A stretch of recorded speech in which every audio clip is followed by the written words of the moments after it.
श्री स्वामी समर्थ.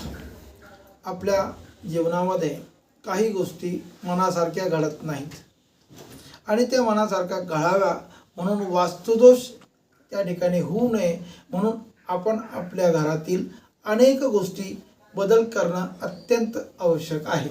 एक, घरात जर बंद घड्याळे असतील तर त्या कृपया दुरुस्त करून सुरू कराव्यात, अन्यथा बाहेर फेकून त्याच्यातला जो दोष आहे तो कमी करावा.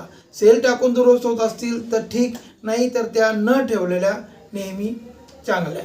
दुसरं, घरात रद्दी गोळा करून ठेवण्याची एक पद्धत असते, परंतु रद्दी ही त्वरित घराच्या बाहेर काढू, विकून मोकळं व्हावं, पैसा करून घ्यावा. ज्या ज्या घरामध्ये अशा अनावश्यक वस्तूंची गर्दी असते त्या ठिकाणी विषमलहरी जास्त प्रमाणात असल्यामुळं आपलं काम होत नाही. त्यानंतर बूट चपलांचा अनावश्यक खर्च अनेक घरामध्ये होतो. प्रत्येकाच्या घरात 3-3, 4-4 बूट चपला असतात आणि कारण नसताना त्या एका ठिकाणी राहून अनेक प्रकारचे वास्तुदोष निर्माण करतात.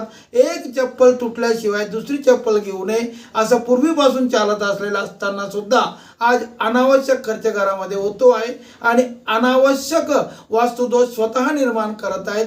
तरी सुद्धा कारण नसताना जमा केलेल्या बूट चपला गरज नसल्यास गरिबांना द्यावा अथवा खराब असल्यास फेकून द्यावा. त्यानंतर घरात कॅसेट आहेत, त्यानंतर सीडी आहेत, ज्या सीड्या आपण वापरत नाहीत, अशा इलेक्ट्रिक वस्तू जर घरात असतील तर अनेक प्रकारचे दोष त्या घरामध्ये निर्माण झाल्याशिवाय राहत नाहीत.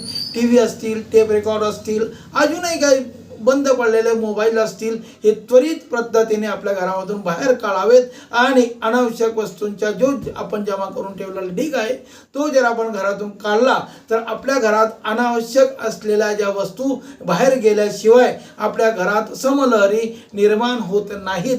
रिकामा ग्लास असल्याशिवाय कुणीही त्यात भरून ठेवत नाही.